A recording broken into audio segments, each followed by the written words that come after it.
We're going to be working with combinations, and we're going to be solving for unknown numbers in the combination. So here's our kind of example, and it told us you have n, choose n minus 2, and the entire combination is equal to the value of 10.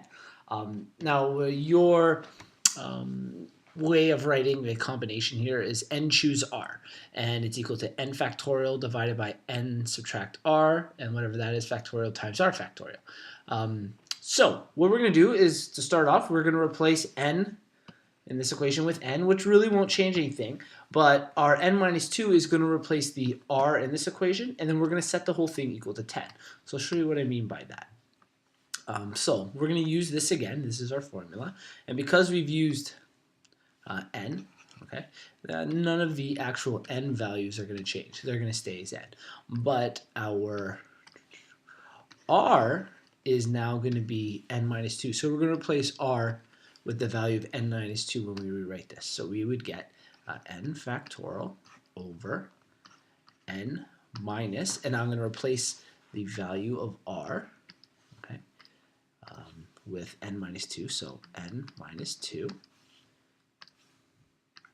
factorial times n again, n minus 2 factorial. And all of this is equal to 10. So we got a bunch of variables, and I should probably use a better line here. That's a little better. We got a whole bunch of variables here. So we're going to try and simplify as best as we can. Okay. So on the bottom here, I'll write the top again. We have n factorial is equal to 10. N subtract. So think of this n as, or this negative, like it has to be distributed to both of those terms. Okay, so what will happen underneath is you'll end up with n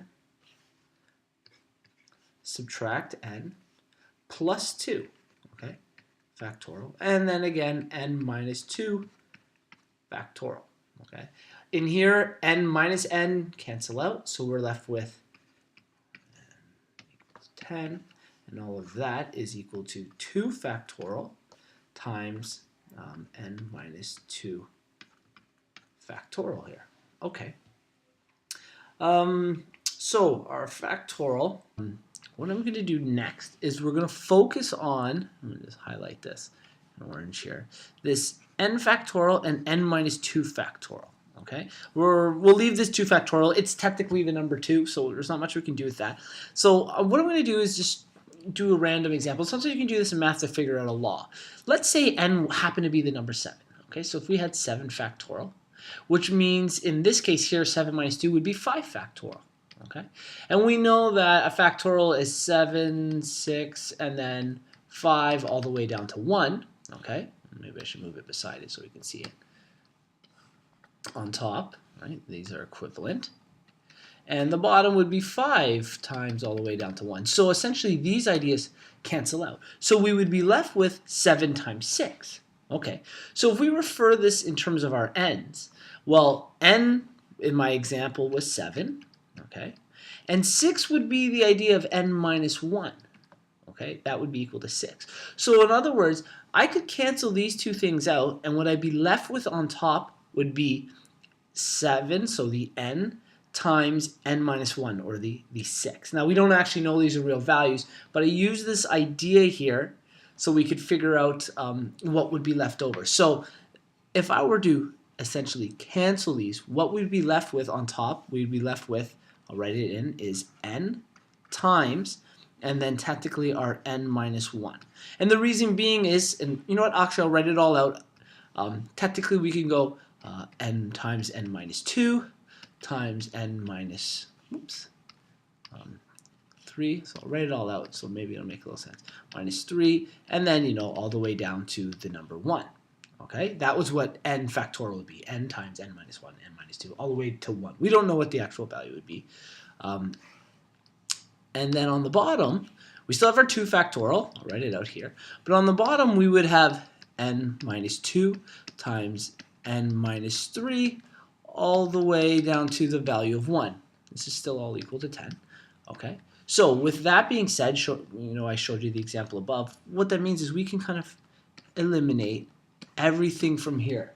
okay? Which would just leave us with n times n minus 1. So let's write it as that. N, and I'm not going to write the multiplication, I'm just write it as a bracket. N times n minus 1, okay, divided by 2 factorial is equal to 10. Okay, so now we've kind of broken it down a bit. 2 factorial is just 2. Okay, so we have n. And what we can also do in the meantime, actually no, let's leave it as our factor form. Okay, we'll leave it like this for now, n minus 1. 2 factorial is just the number 2.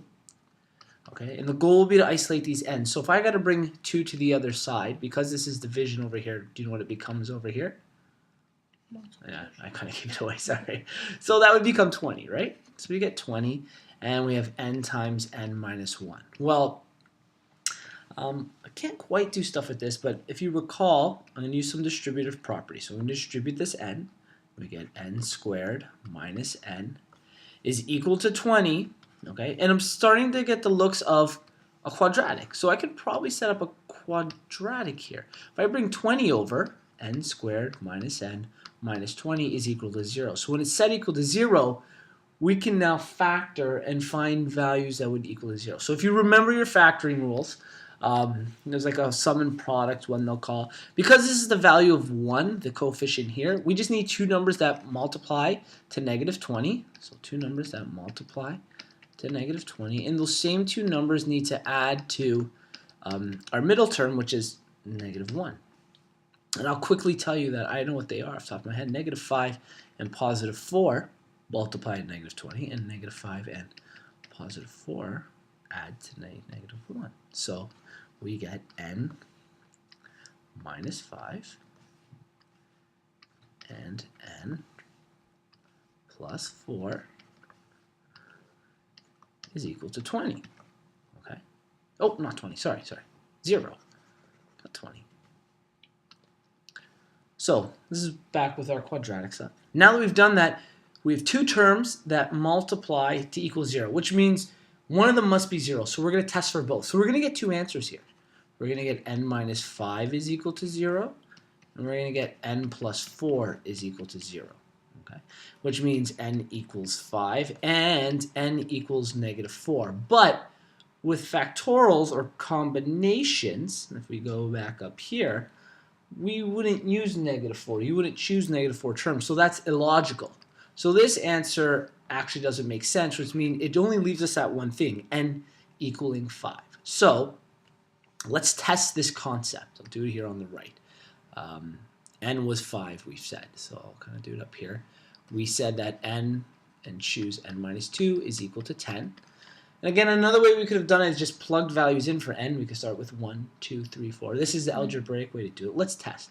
5, and we would choose 5 minus 2 would be 3, okay? Which leaves us at 5 factorial over 5 minus 3 factorial times 3 factorial, okay? 5 minus 3 factorial is 2 factorial times 3 factorial over 5 factorial, okay? That's 5 by 4 by 3 by 2 by 1 over 2 times 1 times 3 times 2 times 1. Okay?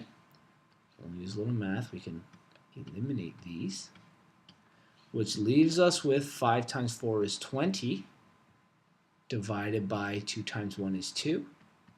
We get the number 10. So it turns out that it works out. A long process, and we have to remember a lot of like our quadratic rules and stuff. Might be simpler if you're not familiar with these concepts to just trial and error your way through them.